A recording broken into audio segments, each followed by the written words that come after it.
Nah, shoot 'em. Nigga, knots coming, stop what you doing. And we ain't feeling your boys. I'm lyrically jiggle with poise. And knots is J Dilla on Royce. Brown, nigga, we doing so well. You take a bitch shopping, I take her to a hotel. I float like a butterfly, sting like a stingray. Every day of my life's a holiday. Green Day, it's killing season with pins, knocking down summers. It depends, either the Benz or the brown Hummer. Alligators and snake skins, the bass in. My closet look like it's owned by the crocodile hunter. From the D to Norfolk and Europe broke. They tried sleeping on us, so we appeared and they sleep. I ironed out my shit, gave them niggas a crease. So let the spiritual speak, I'm a lyrical beast. We do it. Nah, it's going. You don't like me, then oh. My family doing so. We just doing our jobs, you know we do it so. Nah, we do it. Hey, once again I'm back. What up? It's the Uncle, and welcome to another episode of TUBARS, the Uncle Briss album review show. And here today, I had to bring my man Davinci on so we could just talk a little bit about the highly anticipated album that me and him was both waiting for. Oh my God. Layers by my man Royce the 5'9". Nickel. So first off, I just want to thank you for coming out. No problem. Chilling with me today. You know, I'm excited. He was excited. We was both up probably to like 1800 hours. I'm serious. I was up till like 3 in the morning listening to that joint. And my wife was like, "Go to sleep." I was like, "No, exactly." Like, no, we definitely had to finish that. Yeah. So, just on the initial, first off, just an overall, you know, I'm sure you saw my review for Trust the Shooter. Listen, man, I couldn't agree more. Like, Trust the Shooter was just, I mean, it was kind of in harmony of Bar Exam in the sense of like, you knew what you were going to get, but I didn't expect that. Yeah. I mean, that joint was flawless. It was ridiculous. The rap on, everybody's been talking about rap on steroids. Yeah. But the joint we was just talking about when he was like, I clap a body on day and night, stand over the body, then pray to Christ like, you gave me life, so I'm going to throw you back one day. Come on. Shout out to Royce just for bringing back some true bars. In my words, bananas. All right. And just real quick before we go too deep into it, right? Like, I've been a fan of Royce since like the original Rock City leak to the streets. Like before Rock City version 2 that came out on Koch. Like this was in like the LimeWire Napster days. Right. Oh God. Like, you had to download when your John got cancer. Right. When the computer got cancer. Royce first album gave me cancer. Gave my computer cancer, but it was worth it. The chemo definitely helped. No, but I've been a fan of him for a really long time, right? And to see him getting the homage and respect that he's getting now, even outside of Slaughterhouse and Bad Meets Evil and Shady Records and all that, even without outside of Prime, to hear people like giving him his just due, he definitely getting what he deserves. I mean, he deserves it, and for this album to be as personal as it is, like, yeah. All right, so speaking of layers and you know, uncovering these personal things. First off, I like the cover art. The first cover art I saw of it, actually, it was a moving cover art. The first time I had seen moving cover art was actually like Action Bronson. The hologram. And it just was going through the different layers, you know, in his mind. And when you look at the different things that he's been through, you know, it all comes out, which sets the tone for this album. So off the bat, of course, me and you talked about Tabernacle. I talked about Tabernacle on Trust the Shooter, but we never really talked about it for the people. So what was your initial thoughts on Tabernacle? First and foremost, to hear Royce go that in depth on a personal level, like I've been a fan of Royce since probably the Slim Shady LP. Right. And that's as personal as I've heard him get. And for all that to happen in a span of one day, your grandmother's on the 5th floor, and his baby's being born on the 9th floor, and your name's Royce the 5'9", you 5'9" in height. Right. And then like it's kind of like the ebb and flow of meeting Eminem the same night, and that ends up being like your avenue to getting on. Right. So how ironic is that? You know what I mean? For that, it's that whole gift and a curse thing. Right. So at the end of Tabernacle, what happens at the end that takes us right into pray? Before we go into that, right? I did want to say, shout out to Royce for ending it with the. I know he just got here, but goodbye, saying goodbye to his grandmother. I thought that was a nice homage to Slaughterhouse's Goodbye track, which he wasn't on. Right. And I always wanted him to be on that because I felt like he could kill it. Oh, and, no doubt. And for Tabernacle to be the way it is, it was like, oh, that's why they didn't leave a verse. Right. There's a whole song behind that. Exactly. But he ended it with God giveth and God taketh away. Which leads us into the Mr. Porter produced pray, which starts with God taketh away and God giveth. I thought that, I thought the sequence of that was genius. Right. Genius. Right. Because what people don't understand is sequencing matters in albums. Like, you can do what you want with a mixtape, but if you're talking about bodies of work in an album, the little things like that, oh my God. And that was one thing that stood out to me with this album, just in particular. Like, it's an album. It's a real album. It has a meaning. You know, the layers. It's not just, you know, some surface nonsense. You know, you gotta dig in lyrically to understand what my man is talking about.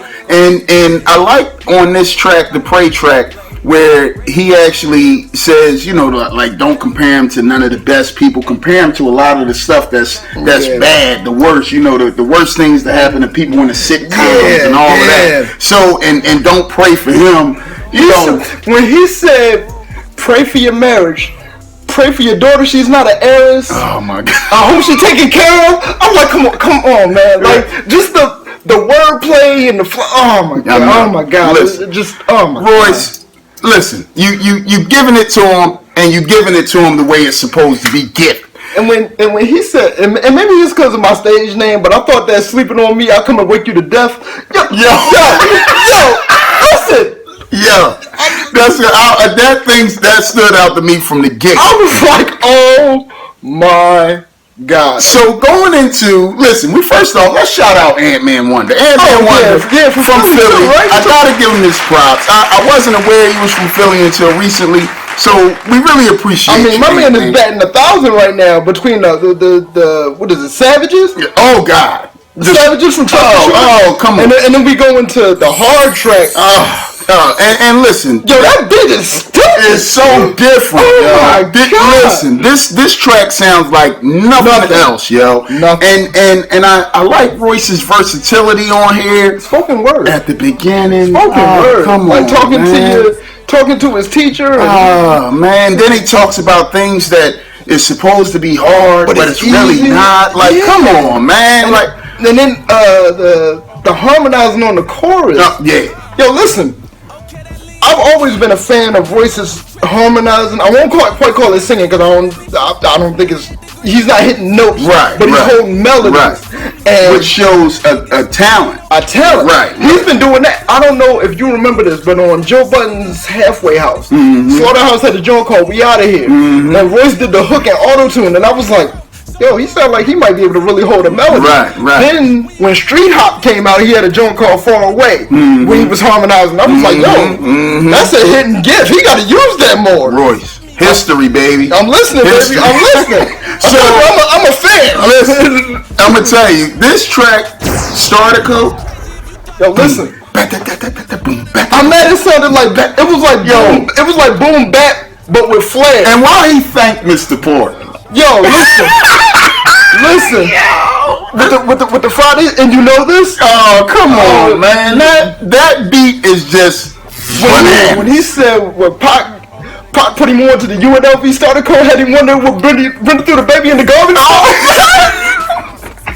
Listen, man, listen.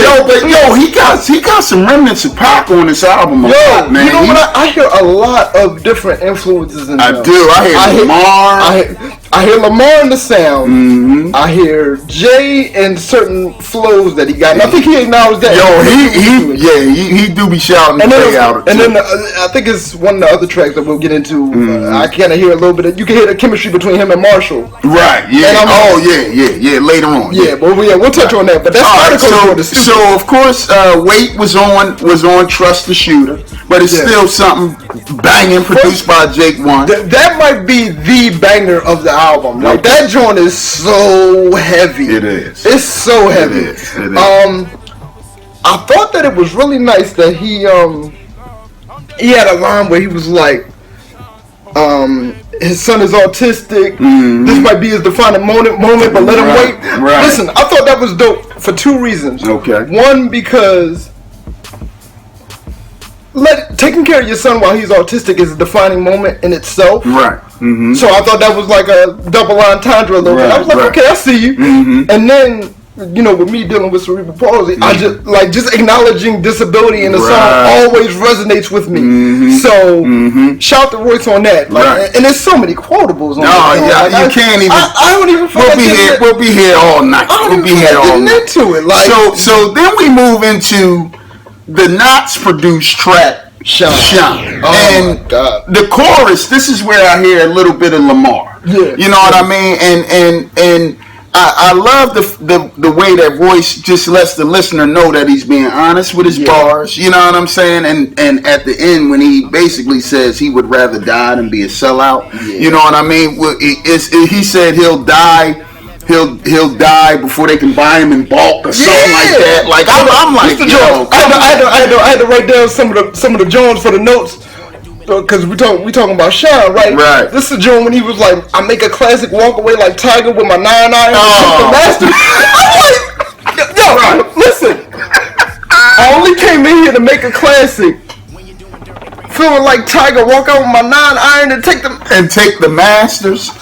Come on, Ryan. Dudes don't his government. You gotta call him Ryan when them dudes don't pocket, man. You got a pocket for that one. I was like, yo, listen. Bars, all kind of bars. What I say? Yo, just all types of bars. Candy bars, jail bars, candy bars, corner bars, whatever kind of bars. Speakeasy bars, all types of bars. Whatever kind of bars you want. All right, so what's that? Rose in the Flesh? Oh God, Flesh, produced by DJ Khalid. Oh my God! Listen, what time was it when I texted you? When he was like, "I'm never out my element." Oh, stay on my P's and Q's like RSTUV. Oh my God! Why do you do that? Listen, Royce. Listen. As somebody that respects bars, right? Why would you even do that to the game? What? It's unfair. It's unfair to the game. It's unfair to your peers, fam. Like, I write a little bit. I would have never thought to say that. Never. His arrogance is so amazing. How you gonna have amazing arrogance?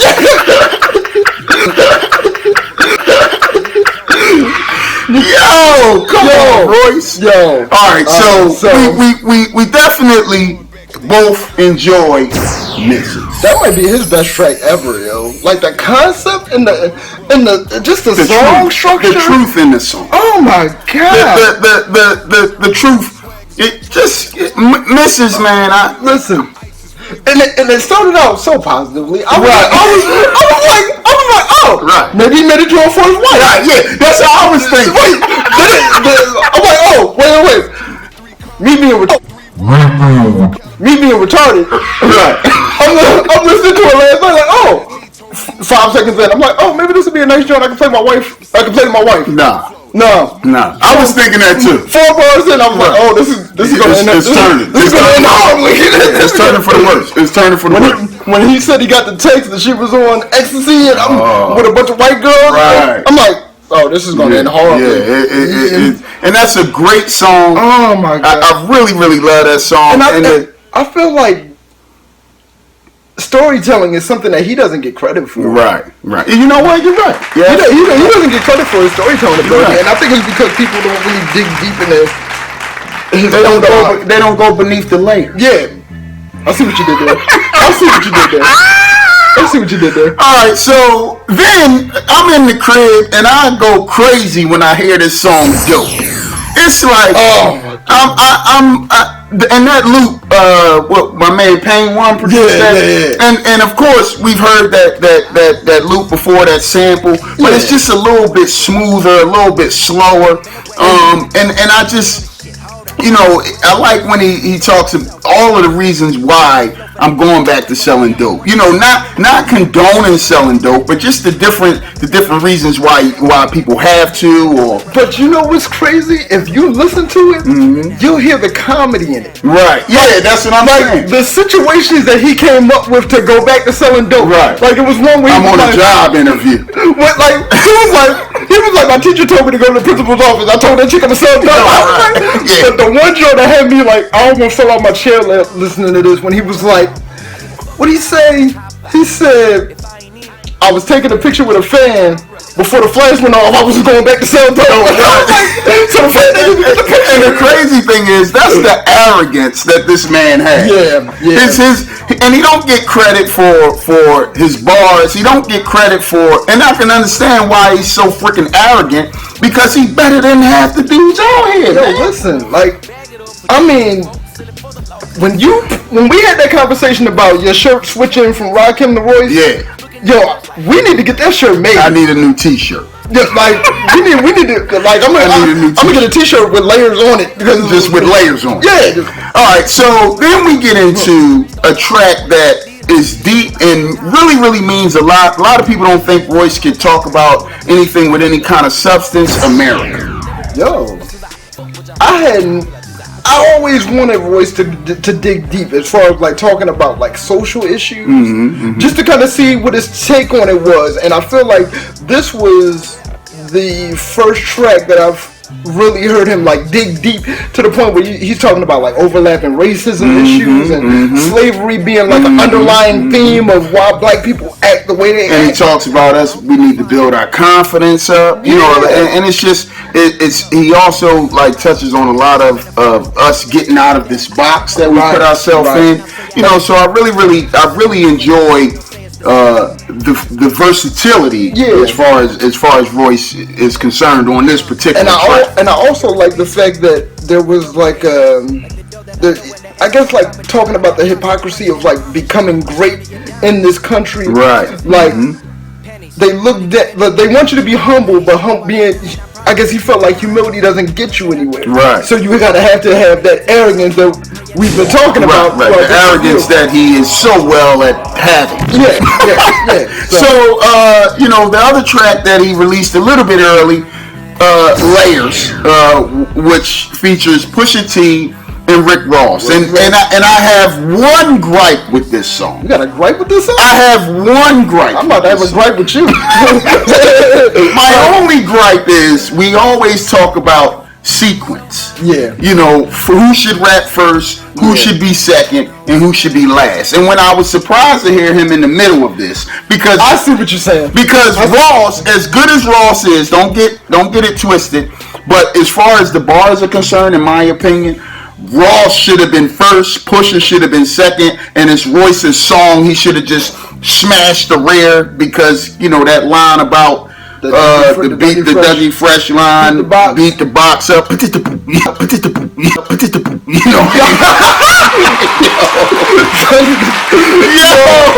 Listen, Royce, that gotta be one of the best hip hop quotables in 2016. So, matter of fact, probably in hip hop. That line was dope. But you know what? I took it as he put Ross last, because if you listen to the beat, it sounds like a Maybach music. It does. You know what? I did get that feel. Like I felt like that. I feel you. Right. Because stereotypically, the middle verse is kind of I don't want to say the weaker verse, but it's kind of like just to get you to the last verse. Right. Royce's verse was so sick, it almost felt wrong hearing it. Royce, only thing, you should have been last on that. That's all. But like I said, I think it's just because like it sounds like a Ross track. It sounds like something Ross would have taken. Yeah, you're right. All right, so then we run into Quiet, featuring Tiara, produced again by Mr. Porter. Con artist. I mean, Yo, she's nice, man. Yeah, she definitely is. Nice. On Trust the Shooter, I was like, well, don't get me wrong, she good on both, but this is like a step up from what was the track? She wrote the beat better. Digest, right? Yeah. So this, Tiara, shouts out to you. I mean, for you to handle it. She's a monster, right? Royce is like. I'm interested to see where her career goes. Right. I guess she signed to Bad Half. I hope so. We'll see. Evidently, he's forming her into something. Can you imagine her and Kid Vicious on the track? Oh my God! Oh man, Lord. with the grooming. Shout out to Kid Vicious. Yeah, shout out to Kid Vicious. He's a problem. All right, so we got it. We run it. We going here. We in the gotta know, right? Yo, which sounds. I hear so much Eminem in this. Yeah, because they both have that kind of rapid fire, building on syllables. The difference between Royce and M using this flow, specifically on this song, there's so much knowledge that he's dropping in this song. Right. Like, and it made me think, like, you know how he sound like Tupac too. Yeah. Like it's like M and Tupac put together. I don't know. And that's just unfair, man. It's like an explosion. That's just not fair. No.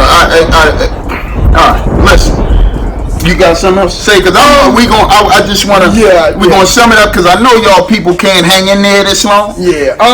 Nothing too major, but I just felt like Gotta Know just made me feel like I know Royce. I don't want to call him old. No. But he's a vet. Yeah, he's a vet. He's a seasoned and because hip hop is so anti-age. Right.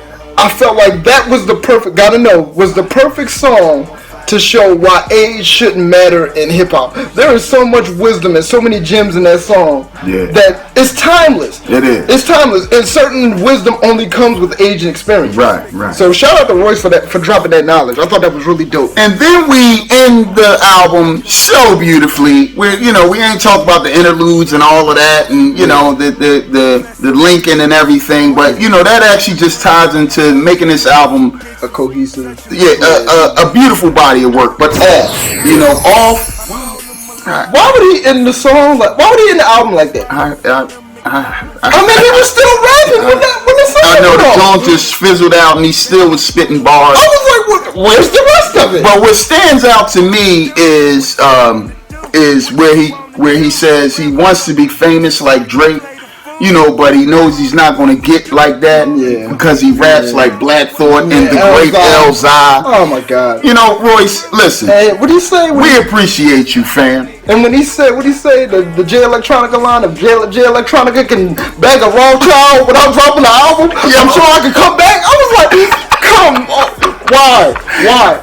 That's so not right. All right, so not right. We're going to rate this on an Uncle Brisk rating. If you don't know my rating, I rate 1 to 5, which is actually niece to the uncle. Mm-hmm. And I don't know, we always battle who goes first.